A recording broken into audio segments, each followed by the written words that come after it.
Olá, meus irmãos, sejam todos bem-vindos. Estamos entrando no ar com a nossa Escola Bereana Online. Estamos avançando agora para o término do nosso trimestre, onde nós estamos estudando as Epístolas Universais. Tem sido um tempo de muito aprendizado, principalmente para a nossa vida cristã. Antes de nós aqui chamarmos o nosso professor convidado de hoje, eu quero pedir para você que nos acompanha para poder fazer a sua inscrição no nosso canal, porque toda vez que nós temos aqui a necessidade de fazer a Escola Bereana online, sem a participação presencial das pessoas, nós fazemos aqui pelo youtube.com/edpadvec. Hoje, em razão da reunião que nós teremos aqui de obreiros, que é uma reunião mensal, e ela vai ser realizada nesta sexta-feira, nós estamos aqui para poder você não perder nenhum conteúdo da Escola Bereana, você que vai preparar a lição para ministrar na sua igreja, nós estamos aqui para poder municiar você, para poder estar aí de maneira fortalecida na palavra e também atento aos insights que os nossos professores trazem aqui para vocês. Portanto, se inscreva no canal, curte, comenta e também copie o link, compartilhe com o maior número de pessoas, porque eu tenho certeza que vai ser bênção para você. Então, eu quero chamar aqui para poder estar conosco na ministração dessa aula de número 11, que vai tratar aí sobre uma sequência da teologia joanina, Nascidos para Vencer. Olha aí, o tema é um tema muito importante, né? A gente se alegra, né? Nascidos para Vencer, pô, isso é para mim. Mas a lição de número 11 vai trazer muitos aspectos aqui, como eu falei, sobre a vida cristã, e eu tenho certeza que vai ser bênção. Eu quero que você receba com alegria, e para você receber com alegria, é só você deixar aí teu comentário, através aí de uma reação no nosso chat também, para poder manifestar a sua alegria, porque nós estamos recebendo hoje um professor aqui que sempre que vem na Escola Bereana, traz para a gente coisas aqui que a gente fica admirado e agradecendo a Deus por termos mestres que nos ensinam com tanta destreza a palavra de Deus. Então você recebe aí com muita alegria o nosso querido professor, pastor Júnior Ribeiro. Seja bem-vindo, meu amigo. Tudo na paz? Obrigado, meu pastor, tudo na paz. É um prazer estar com vocês novamente na Escola Bereana. É um prazer incomensurável poder estar ajudando vocês e aprendendo também a respeito dessa lição que tem tanto a acrescentar na nossa vida. Fica aí os meus agradecimentos ao pastor Ronaldo também, nossos pastores, pastor Silas, pastor Elisete, pastor Silas Filho, pastora Raquel. Muito obrigado por essa oportunidade. Vamos juntos hoje crescer em graça e em conhecimento. Amém. Maravilha, meu amigo. Prazer é todo nosso. Vou estar aqui orando pela sua vida, para que Deus possa te Obrigado. direcionar nessa ministração. Pai, nós louvamos o teu nome. Senhor, te agradecemos, Senhor, pela oportunidade de estarmos aprendendo a tua palavra. Para tanto, Senhor, eu peço a ti, Senhor, que tu possa guiar, Senhor, a vida do pastor Júnior Ribeiro nesta ministração, que ele possa, Senhor, aqui ministrar com clareza, Senhor, trazendo para nós ensinamentos que nós venhamos também colocar em prática nas nossas vidas, porque nós sabemos que o poder existente na tua palavra se manifesta através da nossa vida prática. Portanto, nós oramos a ti e te agradecemos em nome de Jesus. Amém e maravilha. Meu amigo, é com você e vamos nessa. Um forte abraço. Vamos que vamos, gente. A paz do Senhor, mais uma vez, gente. É um prazer. Vamos estar estudando aí a lição de número 11, Nascidos para Vencer. É uma lição muito importante para a nossa vida. Ela traz não só a parte teórica, mas a parte prática. Essa lição aqui eu coloquei algumas informações para ajudar vocês, professores, a subsidiar a aula de vocês com algumas informações paralelas, para a gente poder estar fazendo uma boa aula ensinando os nossos alunos. Pode passar, por favor, o slide. Vamos aí aos nossos objetivos. Compreender que a fé capacita o crente a vencer o mundo. Reconhecer que aquele que vive pela fé tem suas orações ouvidas e entender que quem permanece na fé e evita o pecado é guardador do maligno. Então, essas são as informações, os objetivos que o pastor Walter Brunelli coloca para nós aí. Pode passar, por favor? Vamos para a introdução, para a gente poder ganhar tempo, porque tempo é importante para nós. Aqui a introdução, vamos lá. Eu fiz uma introdução aqui, mais ou menos, que vocês podem usar, tirar trechos dessa introdução para a aula de vocês. Desde os primórdios da fé cristã, a igreja tem enfrentado desafios doutrinários que ameaçam corromper a essência do evangelho. Um dos primeiros e mais graves confrontos ocorreu com as heresias gnósticas, que a gente já vem estudando sobre o gnosticismo aí em algumas lições, né?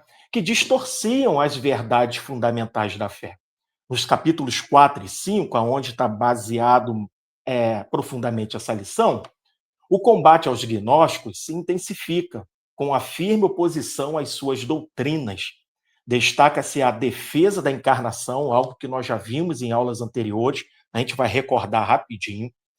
A defesa da encarnação de Cristo contra a sua negação, porque os gnósticos estão negando a encarnação de Cristo. A refutação ao unicismo, que nega a trindade, coisa na qual nós acreditamos.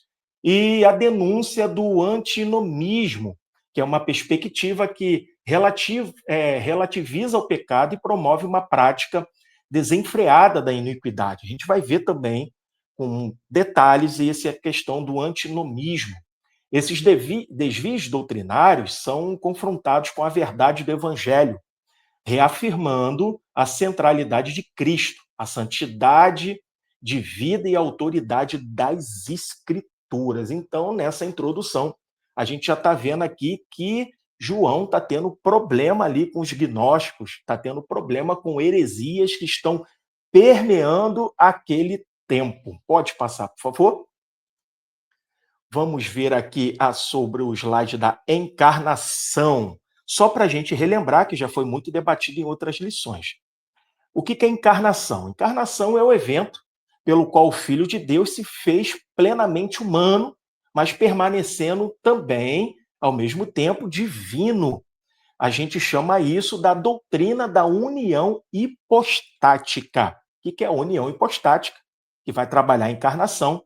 Ela sustenta que Cristo é uma pessoa em duas naturezas, divina e humana, sem confusão ou separação. Ambas as naturezas são completas e perfeitas.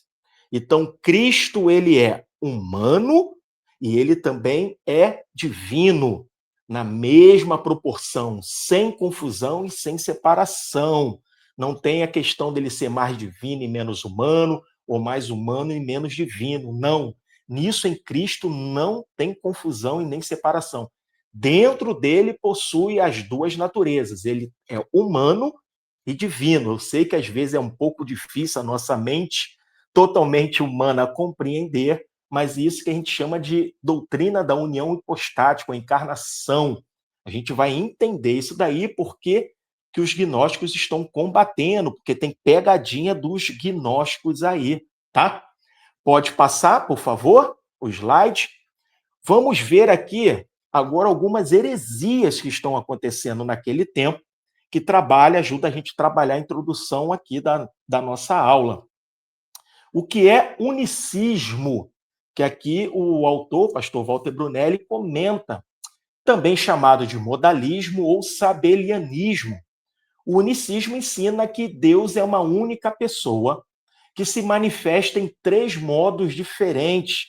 Ele se manifesta como Pai, ali beirando a criação, ele se manifesta como Filho no período da redenção, e ele se manifesta como Espírito Santo na santificação. Só que como eu começo a falar que ele se manifesta, eu estou entrando numa heresia do unicismo, que não acredita na Trindade como nós acreditamos. Ou seja, não há três pessoas distintas. Para nós, na Trindade, são três pessoas distintas, mas em uma só. Mas para o unicismo, não. É uma pessoa só que se manifesta no decorrer do tempo, das plenitudes de tempo, de forma diferente. Por que foi considerado heresia o unicismo? A doutrina trinitária afirma que Deus é um só, em essência, mas subsiste eternamente em três pessoas distintas: Pai, Filho e Espírito Santo. E aí a gente tem que entender que não só nós, mas a Igreja Católica, as ortodoxas, também considera o unicismo uma doutrina não bíblica e herética. Coisa você, professor, que depois tu pode pesquisar um pouquinho mais sobre essa questão do unicismo, mas é bom a gente ter uma ideia daqui do que o autor está falando e a heresia que está permeando ali os primeiros séculos. Pode passar, por gentileza, o slide. Tem mais duas heresias, tem mais uma heresia aqui que ele fala e eu acrescentei mais algumas aqui para a gente ver. Ele está falando também sobre o antinomismo.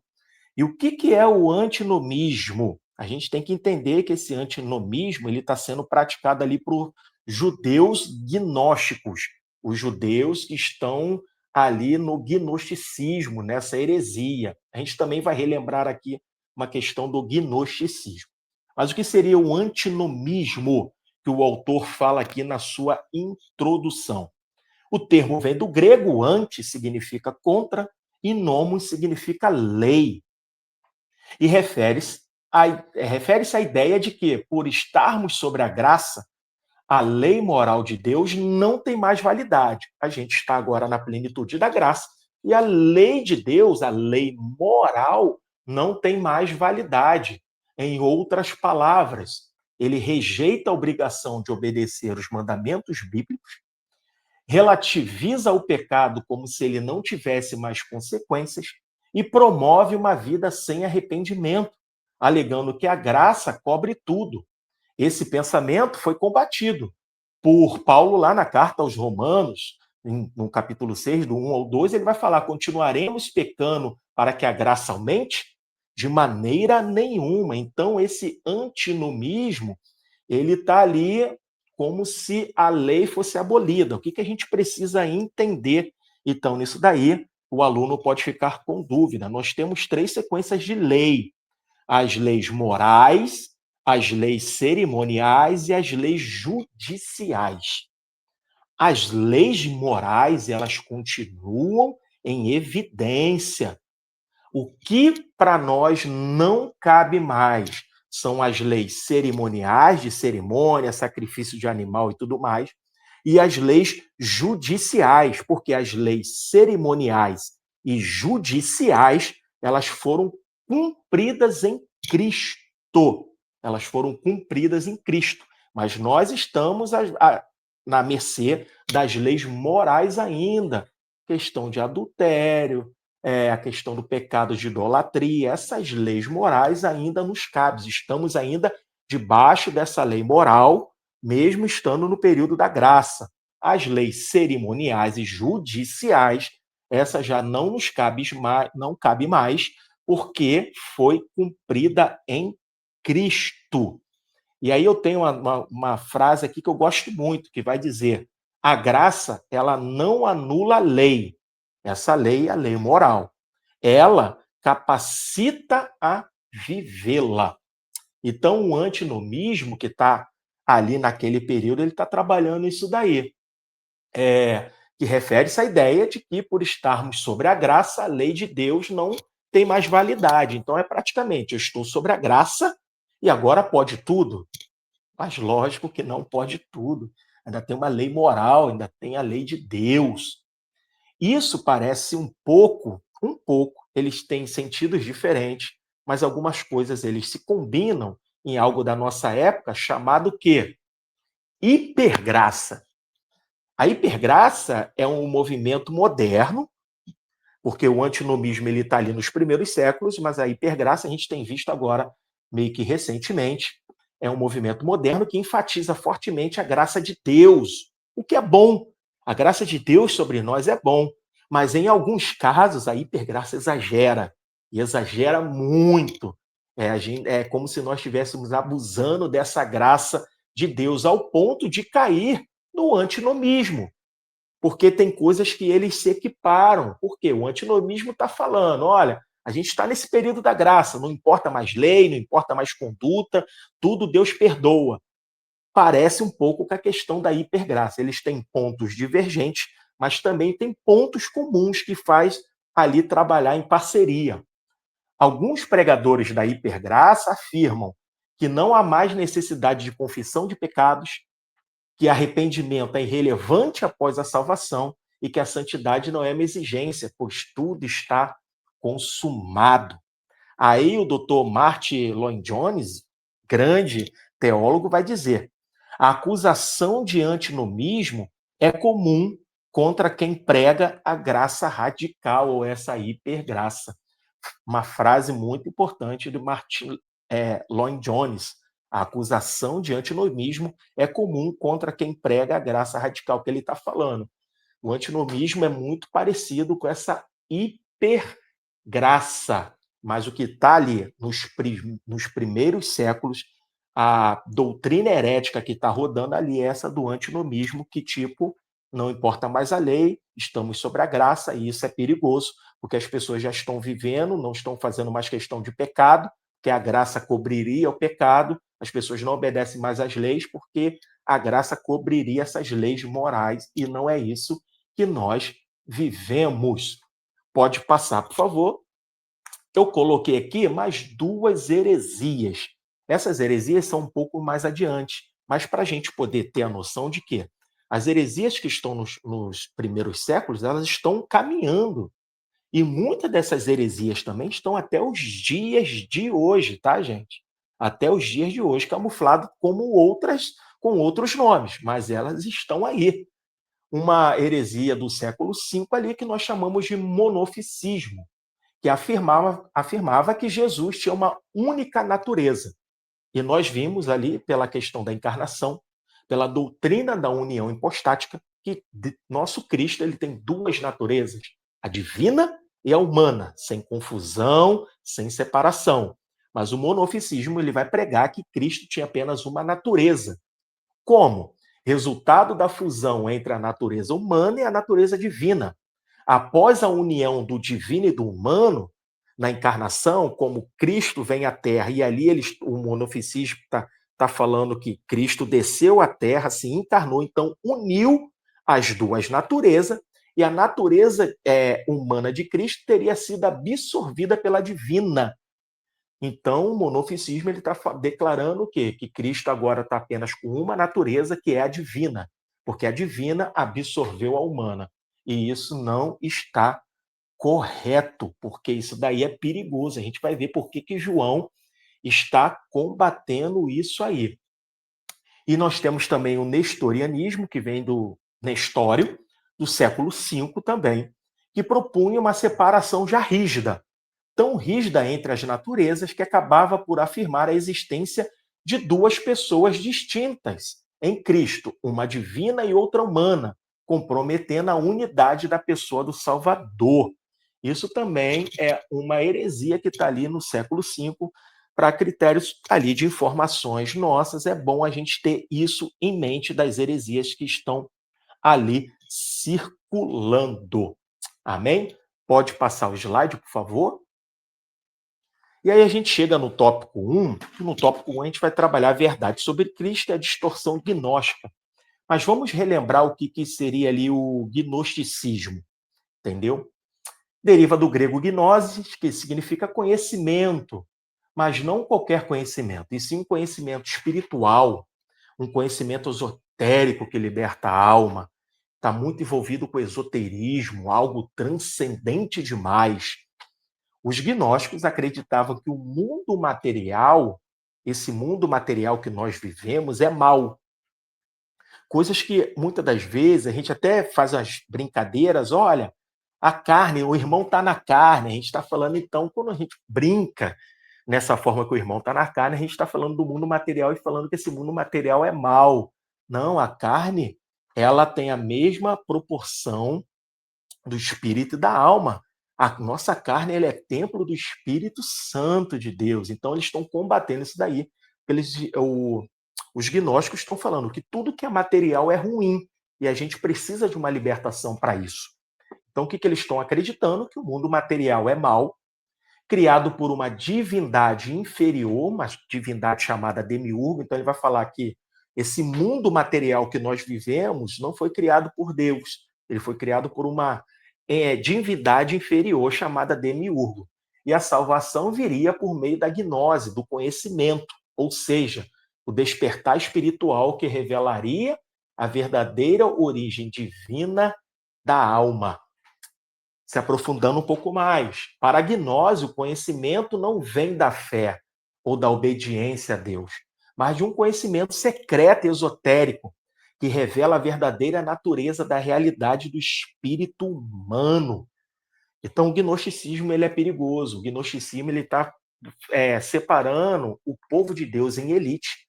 Uma elite que vai receber esse conhecimento secreto, esse conhecimento esotérico, e não é um conhecimento para todo mundo. E quem tem poder e quem tem o conhecimento desse algo esotérico, desse algo secreto, ele consegue libertar a alma desse corpo material e atingir a plenitude. É como se a gente falasse o verdadeiro Deus não é o criador do mundo físico, que eles acreditam que o criador do mundo físico é o demiurgo.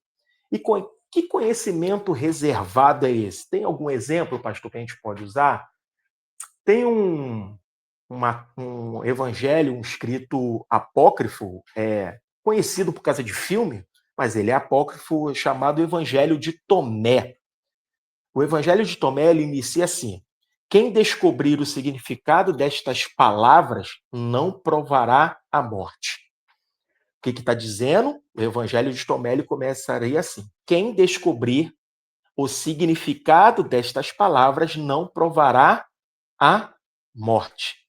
Então, ele vai estar falando o quê? Quem descobrir, alcançar a gnose, alcançar esse conhecimento, descobrir esse conhecimento, essa pessoa vai conseguir chegar nesse conhecimento esotérico transcendente. E ele não vai passar pela morte, que a alma vai se libertar desse corpo aqui carnal e vai chegar à plenitude, vai sair dessa prisão corporal. Então, isso aqui é só mais ou menos para a gente ter ideia do que o gnosticismo está colocando naquela época. Algo perigoso, essa questão do corpo ser mal, só a alma ser boa, a questão da libertação da alma nesse corpo material, que o mundo físico não é um mundo feito por Deus, mas por uma entidade inferior. E esse grupo, como a gente já viu em aulas anteriores, está inserido dentro do povo de Deus. Esse que é o problema. E por que o gnosticismo ele vai estar muito latente ali e João está combatendo? Porque ele vai entrar em confronto com o cristianismo, que nós professamos essa fé. E, de todas as formas, o gnosticismo ele está tentando negar a encarnação de Cristo. E quando nós falamos de encarnação, falamos de união hipostática. E quando falamos de união hipostática, estamos falando de um Cristo humano e divino. Por quê? Porque se eu nego a encarnação de Cristo, eu vou começar a ter problemas. Como é que eu posso falar? João ele vai combater isso diretamente em suas cartas. Primeiro, lá em João 4, do 2 ao 3, ele vai estar afirmando que quem nega que Jesus veio em carne não é Deus. E tem também a questão da rejeição da criação como boa, em contraste com Gênesis, que afirma que tudo que Deus criou é bom.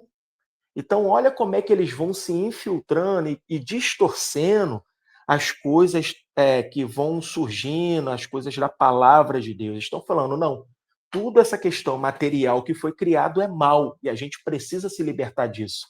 Só que em Gênesis, a gente sabe que tudo que Deus criou, no final ele viu que era bom. E o ser humano, no final, ele vai falar, é muito bom. Então, o gnosticismo está lutando contra isso aí. Pode passar, por favor? Tem um texto muito interessante desse livro aí, Contra as Heresias. Esse livro é de Irineu de Leão. Ele é conhecido como um dos teólogos da igreja primitiva, ali do século II.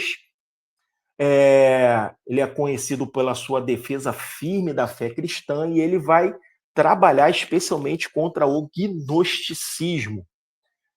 A história relata ali que ele foi discípulo de Policarpo, esse Policarpo foi discípulo do apóstolo João, mas isso é uma história paralela. Mas Irineu de Leão, ele existiu, ele é a gente chama de pais da igreja, aqueles bispos lá daquele período logo após os apóstolos, que vão trazer alguns ensinamentos que muitos podem ser aproveitados. E ali nesse livro dele, Contra as Heresias, na página 24, ele traz esse relato aí que eu gostaria de ler para vocês. Alguns, ao rejeitar a verdade, apresentam discursos mentirosos, as quais favorecem mais as discussões do que a construção do edifício de Deus que se realiza na fé. Seduzem a mente dos inexperientes e escravizam-nos, falsificando as palavras do Senhor, tornando-se maus intérpretes do que foi corretamente expresso. Quem poderá facilmente detectar a mistura de cobre e prata a não ser o experiente? Ora, nós não queremos que por nossa culpa alguns sejam raptados como ovelha pelos lobos, enganado pelas peles de ovelhas com que se camuflam. Esses que falam como nós, mas pensam diferente de nós.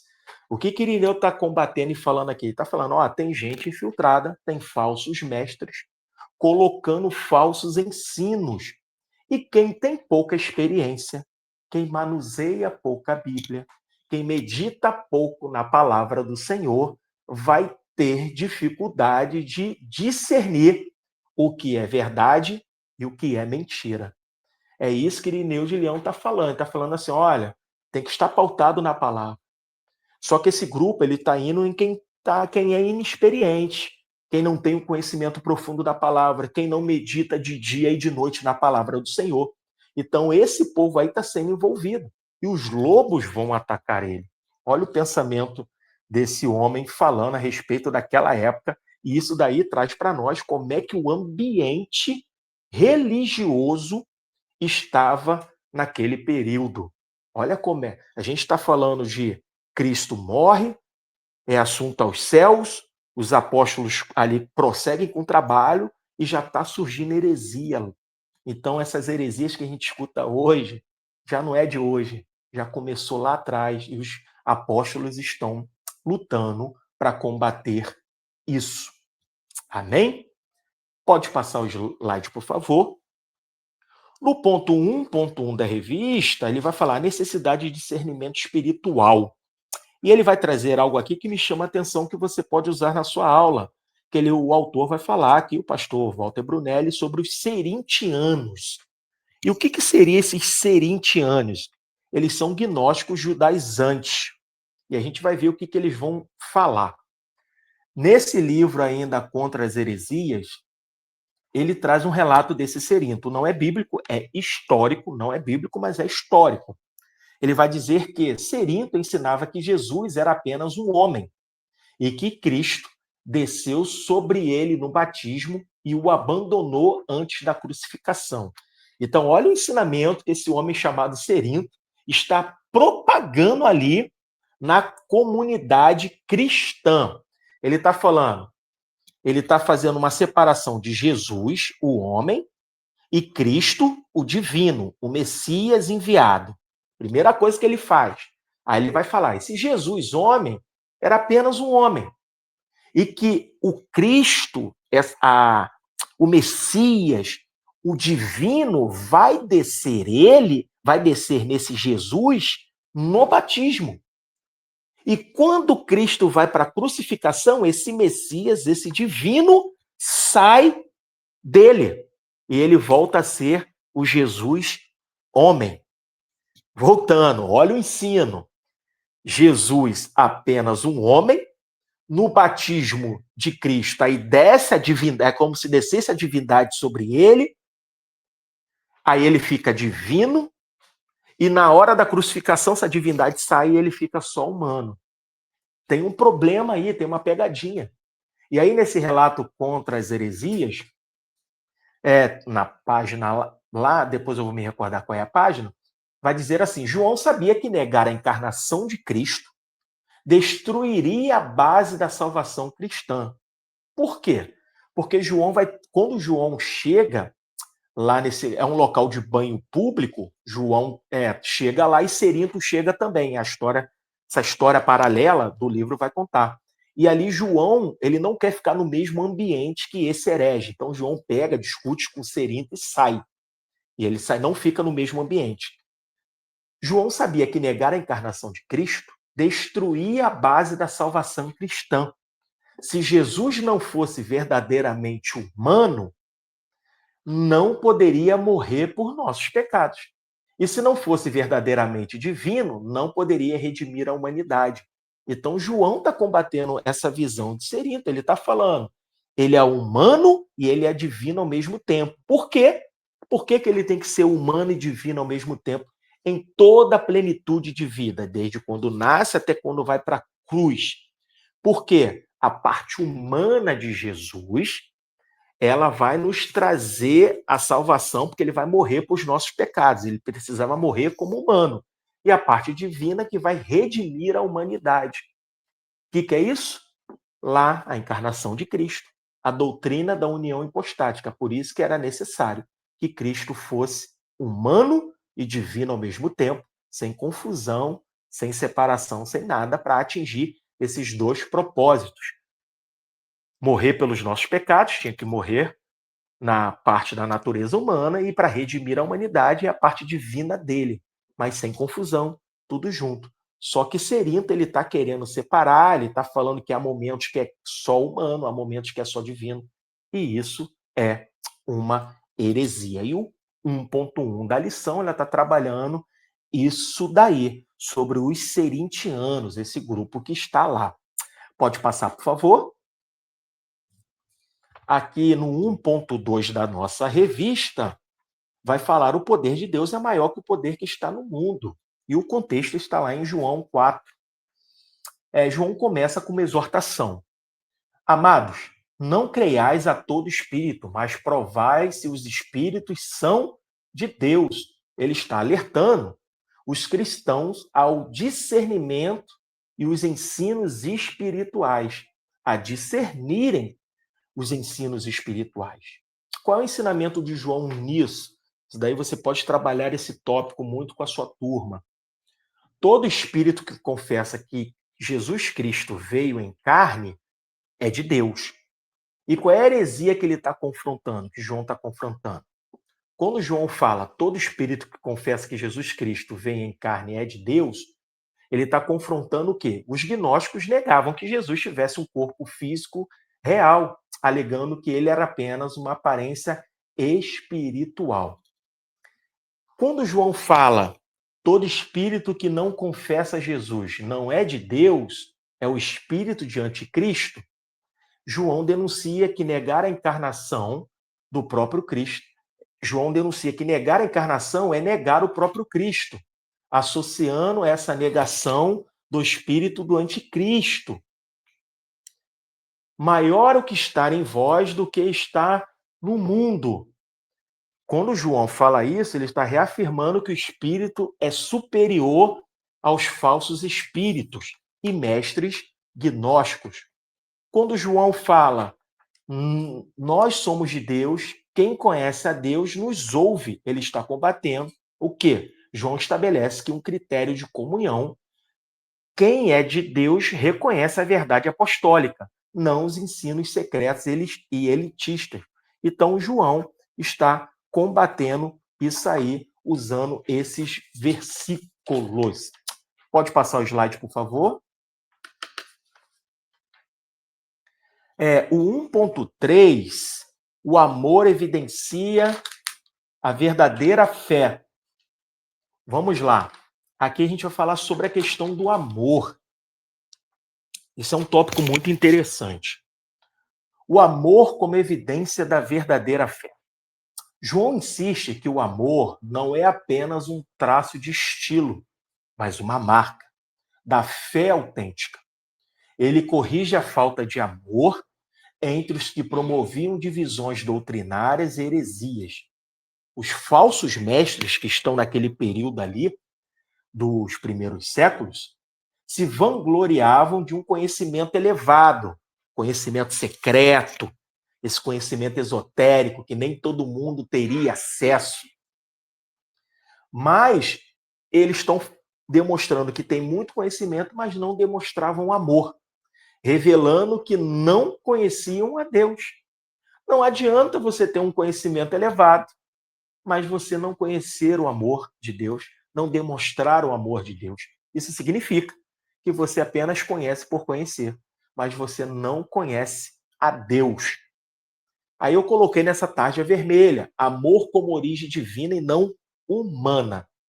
João ensina que o amor não nasce do esforço humano, mas da iniciativa de Deus, que nos amou primeiro. Isso reflete a teologia da graça. Deus toma a iniciativa e o ser humano responde. Jesus expressou isso ao dizer que maior mandamento é amar a Deus e ao próximo. Mas esse amor só é possível porque Deus nos amou antes. Então, o primeiro amor, ele vem de Deus. É como se fosse o amor retributivo. Como o homem tem dificuldade de amar, e essa dificuldade é pelo ódio, é pelo pecado, é pelo rancor, é pelo orgulho que nós temos, Deus toma a iniciativa e ama primeiro. Então, o primeiro amor, a iniciativa de amar, não vem de nós. Ah, eu vou amar Deus. Não. Ele nos amou primeiro. E como forma retributiva, nós temos que amar a Deus. Então, a gente fala sobre isso, esse amor retributivo. Eu posso trazer aqui 3 exemplos. O amor humano é reflexo da origem. Esse amor que nós sentimos por Deus é reflexo do amor originário que vem dele. Deus é a fonte iniciativa do amor, esse amor verdadeiro. E outra questão é, mesmo indiferente, quebrado, pecaminoso, ele nos buscou, ele nos amou. Então, o amor como evidência da fé verdadeira, ele está falando assim, o amor que chega a nós, nós devemos retribuir a Deus. Ele nos amou primeiro. Não fomos nós que começamos a amá-lo, mas sim, ele nos amou primeiro. É um amor retributivo. Na teologia do primeiro século, isso daí é um pensamento revolucionário, tá? Essa questão de Deus amar primeiro a nós. Isso daí é uma questão revolucionária. Mas isso daí vai trazer essa questão desse amor que João ensina, retributivo, esse Deus que ama primeiro e a gente retribui esse amor, ele vai romper com o elitismo religioso, dizendo que todos podem conhecer a Deus, não por sabedoria, mas também por amor, e estabelece o padrão da comunidade cristã. Uma fé sem amor é falsa. Uma igreja sem amor está desconectada de Deus. Então, olha a importância do amor na igreja e na nossa vida. Uma fé sem amor é uma fé falsa. Uma igreja sem amor, ela está desconectada de Deus. Então, nós devemos amar a Ele de forma retributiva, mas tem que ser um amor sincero. Não é uma forma retributiva por imposição ou porque ele fez por obrigação. Não, ele amou porque ele amou. Simples. Nós devemos retribuir esse amor porque nós o amamos. Amém? Pode passar o slide, por favor?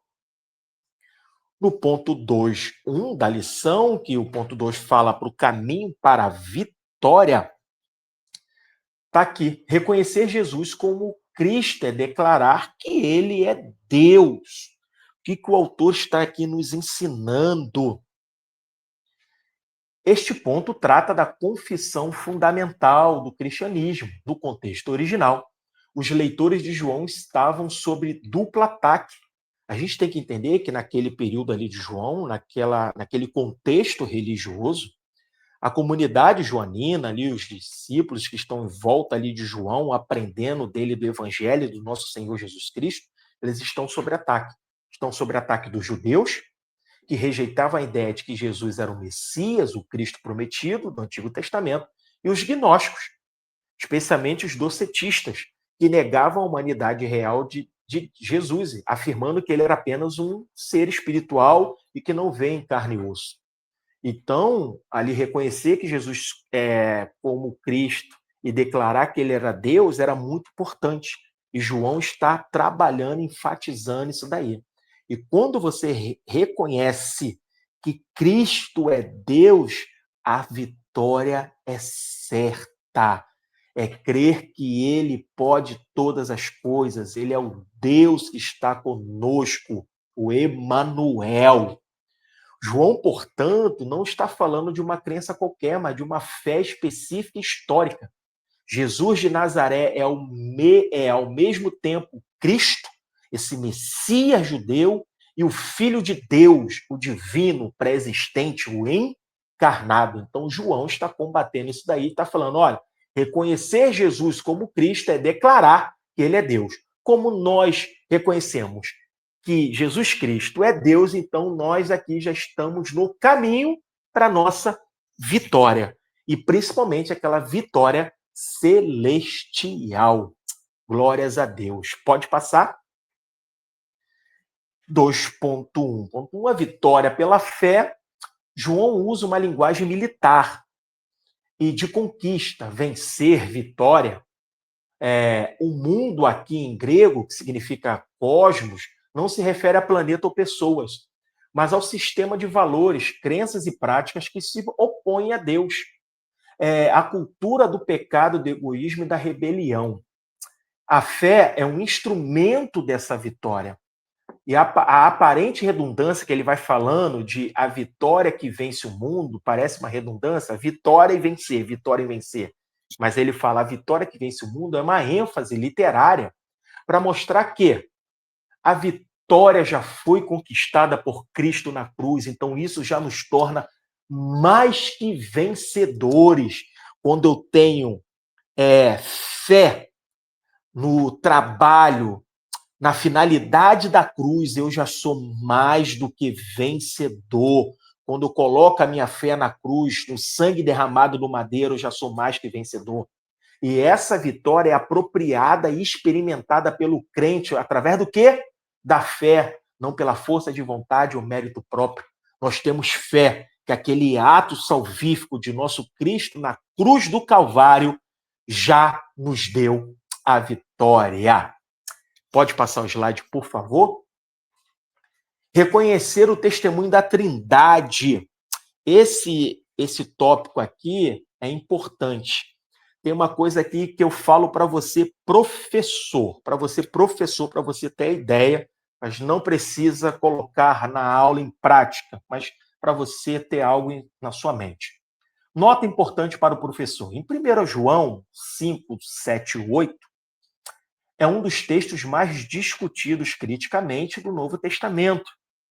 A grande maioria dos estudiosos e das traduções modernas reconhece que a parte que diz no céu o Pai, a Palavra e o Espírito Santo, ou o Pai, o Verbo e o Espírito Santo, que nós conhecemos como Coma Johannem, que significa vírgula joanina, não fazia parte dos manuscritos gregos originais da carta de João. Ele foi uma adição a posterior. Então está dizendo que essa parte desse versículo foi acrescentado posteriormente. Mas, sem problema nenhum, é só uma nota para você ter em mente. Por quê? Porque isso vai gerar também algumas questões de tradução. A gente vai entender. É pedagogicamente mais eficaz e academicamente focar no testemunho tríplice, que é incontestável no texto original encontrado no versículo 8, o Espírito, a água e o sangue. O que eu quero dizer aqui é que, em algumas traduções, você vai ter Pai, Palavra e Espírito Santo, ou, em vez de palavra, Verbo. Mas a maioria das traduções ela vai trabalhar com Espírito, água e sangue. Depois você pesquisa aí nas suas traduções, vê umas 3, 4 traduções que você vai ver essa diferença. Pastor, professor, altera alguma coisa? Não, não altera não, porque nesse tópico a gente está trabalhando sobre o tripé, um testemunho que vem da Trindade. O que esse versículo quer falar no final de tudo? O que esse versículo nos faz entender? Que o Espírito, o testemunho que o Espírito dá, o testemunho interior do Espírito Santo, que a gente vai confirmar no tópico 2.3, logo a seguir. Mas que o Espírito Santo já dá um testemunho de quê? De que Cristo veio encarnado, morreu por nós na cruz do madeiro, e através dessa fé na cruz nós estamos salvos. A água, o batismo de Jesus, aonde o Pai testemunhou publicamente: este é o meu filho amado. Então, quando Cristo está descendo a água, ali tem um testemunho de quem Cristo é. Deus vai falar: este é o meu filho amado a quem me comprazo. E o sangue, a morte expiatória de Jesus na cruz, seu ápice da sua missão. Estes três testemunhos, que a gente pode chamar de trindade ou tripé, não é a trindade que nós conhecemos, Pai, Espírito Santo e Cristo, mas é uma trindade sinônima. Esse tripé concordam no mesmo testemunho. Então, quando você lê esse versículo, e você vai ver em algumas traduções Pai, Verbo ou Palavra e o Espírito Santo, mas eu prefiro a tradução de Pai, de Espírito, água e sangue.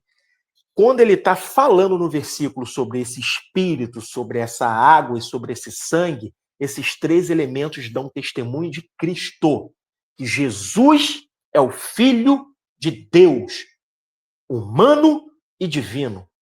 Pronto. É isso aí que esse versículo está nos ensinando.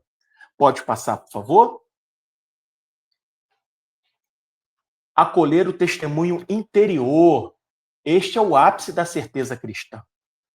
João contrasta a certeza gnóstica, baseada em conhecimento elitizado e secreto, com a certeza cristã, baseada na obra interior do Espírito Santo em todo crente, o Espírito Santo agindo em nós interiormente. É isso que o autor está falando em acolher o testemunho interior. O testemunho interior não é um sentimento vulgaz ou emocionalismo. É a convicção profunda e segura concedida pelo Espírito Santo de quê? É uma convicção do Espírito Santo em nós de que as promessas de Deus são verdadeiras. Deus não falha em suas promessas. Jesus é quem ele disse ser. E terceiro, nós pertencemos a Deus e temos a vida eterna por pertencer a Deus, por acreditar em Cristo. Então, o testemunho interior, o Espírito Santo, ele transborda em nosso interior, colocando esse testemunho, ele trabalha colocando em nós esse testemunho. As promessas de Deus são verdadeiras, elas todas se cumpriram no Antigo Testamento, se cumpriram no Novo Testamento, e as profecias sobre a sua vida vão se cumprir, estão se cumprindo em nome de Jesus. E Jesus é quem ele disse ser. Nosso Cristo não é mentiroso, ele é o Filho de Deus, e nós pertencemos a Deus e temos a vida eterna. Este testemunho é confirmado por Paulo em Romanos 8,16, tá? Mostrando que era um ensino consistente na igreja primitiva. Pode passar, por favor? Chegamos ao 3.1 da nossa revista, a oração eficaz, alinhada à vontade de Deus. Você pode trabalhar bastante isso. Você pode também consultar lá a carta aos Romanos, que vai falar sobre a oração direcionada pelo Espírito Santo. É bom você dar uma olhada também. Mas vamos ver o que o nosso slide explica.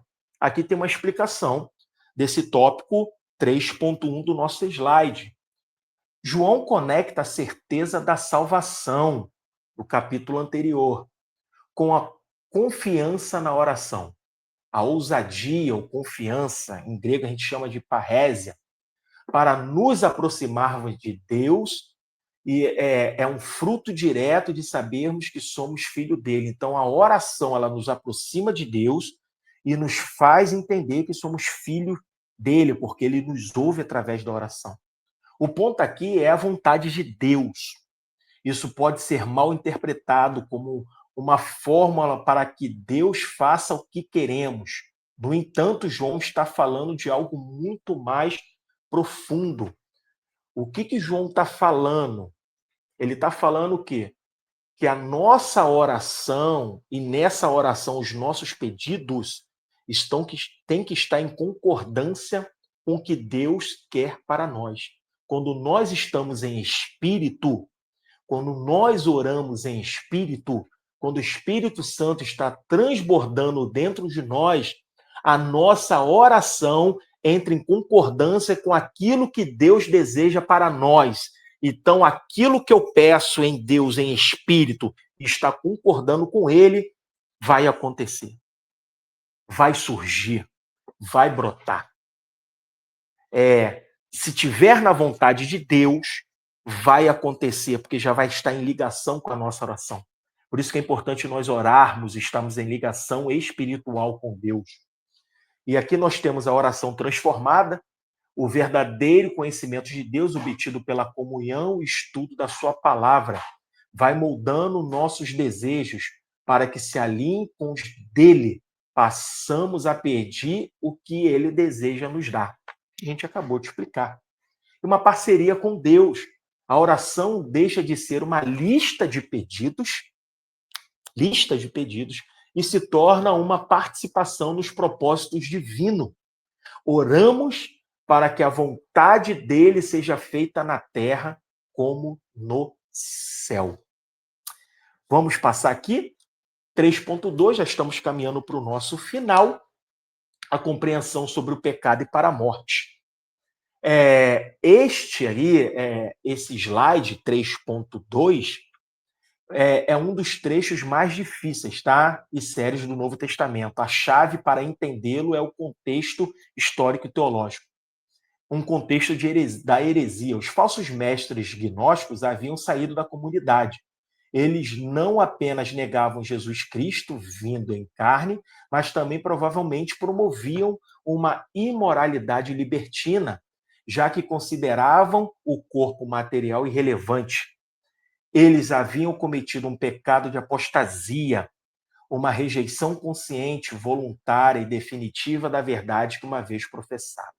O que é pecado para a morte? A gente pode explicar aqui e consegue. Não é um pecado específico, como assassinato, mas uma condição espiritual de rebelião deliberada e persistente. É a rejeição total da luz depois de tê-la experimentado.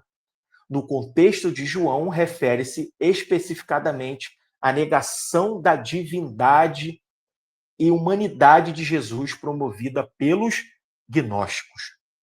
É um endurecimento do coração que leva à morte espiritual irrevogável, um julgamento divino sobre aqueles que se afastaram completamente de Deus. Então, esse 3.2 está explicando para nós o que é o pecado para a morte. Não é questão de assassinato, mas é uma condição espiritual. E no 3.3, a conduta do verdadeiro crente diante do pecado. Lembrando que o tema da nossa revista é Nascidos para Vencer. Então, tudo isso aqui que nós estamos estudando fala sobre a nossa condição espiritual. Se a gente mantiver essa condição espiritual, combatendo as heresias, os falsos ensinos, estando em Cristo, acreditando que Cristo é Deus, nós teremos essa vitória em Cristo. O 3.3 da nossa lição, a conduta do verdadeiro crente diante do pecado, diz assim. João encerra seu argumento sobre o conhecimento verdadeiro, com um resumo prático da vida cristã. E ali em 1 João, do 5 a 18, 20, ele vai praticamente por 3 vezes fazer uma afirmação. Sabemos. Ele vai falar, sabemos, nós temos essa convicção. Se ainda não temos que ter essa convicção para contrastar com a gnose, a falsa. Vamos entender. A chave aqui é o tempo verbal grego. João diz que todo aquele que é nascido de Deus não vive pecando. Esse pecando está num presente contínuo. é um hábito de vida, prática constante. Ele está falando, aquele que é nascido de Deus, aquele que é nascido para vencer, ele não pode viver a sua vida pecando. Não pode. Isso não significa a impecabilidade, porque nós temos a natureza pecaminosa lá da queda de Adão. Mas o que ele está falando aqui não é a ausência total do pecado, mas uma impecância. Não viver sob o domínio do pecado. Não ficar pecando já com vontade, com prazer, aquele pecado direcionado. Nós somos pecadores. Mas ele fala, se queremos ter uma vida em Cristo, se temos uma vida vencedora, se somos em Cristo, a gente não pode viver num hábito de vida pecaminoso. Essa vida antiga, não regrada, do pecado. Ele está falando, a gente tem que ter uma vida nova, regenerada, caracterizada por uma luta contra o pecado. É a gente lutar contra esse pecado todo dia. O pecado é uma exceção na nossa vida, na vida do crente, ela não é regra. Quando ele peca, mas quando a gente peca, a gente tem um advogado que é ali de boas causas, um que não perde luta, que não perde batalha. Mas isso não sugere a gente viver nessa condição pecaminosa. A grande garantia para isso é que Jesus nos guarda. Como a gente diz, o maligno não nos toca. Isso se refere à proteção espiritual contra o poder dominador do pecado de Satanás. O crente está eternamente seguro em Cristo. Então, aqui no 3.3, a conduta do verdadeiro crente diante do pecado. É o quê? Se afastar do mal, combater o pecado diariamente, ir contra esse hábito pecaminoso. Nós precisamos ter isso em nós, quando estamos na plenitude do Espírito, conhecedor de Cristo, de quem Deus é, nós temos forças para combater esse pecado dia após dia. Pode passar, por favor, chegamos à conclusão. O caminho para a vitória, segundo João, é um ciclo de fé e certeza. Começa com a fé, crer que Jesus é o Cristo, Filho de Deus. Isso nos leva à vitória. Essa fé não é pelo nosso esforço, é o que supera o mundo, é apoiada pelo testemunho. Deus nos dá evidências externas, sua palavra e eventos históricos, e internas, o testemunho do Espírito Santo dentro de nós. E resulta em uma certeza. Tudo isso nos leva a uma certeza inabalável da salvação, do amor de Deus. E aqui o autor coloca na conclusão dele: os nascidos do Pai não apenas professam a verdade, mas a vivem, demonstrando justiça, amor e plena confiança em Cristo como Filho de Deus. Sua comunhão com o Altíssimo os capacita a orar com convicção, certos de que são ouvidos. Esse testemunho não é apenas uma marca distintiva, mas a evidência de uma fé depurada e transformadora. Meus amados irmãos e amigos em Cristo, espero que você tenha aprendido pelo menos 1% dessa aula que nós tivemos. Agradecer aí ao pastor Ronaldo, ao pastor Edivanei, nossos líderes aí da EDP, nossos pastores presidentes, pastores vice-presidentes. Muito obrigado pelo carinho, foi um prazer enorme estar com vocês aqui. Esse material vai estar disponibilizado aí pela nossa coordenação aí da EDP. Fiquem à vontade para qualquer dúvida. Amém. Foi um prazer, que vocês tenham uma vida vitoriosa em Cristo. Glórias a Deus.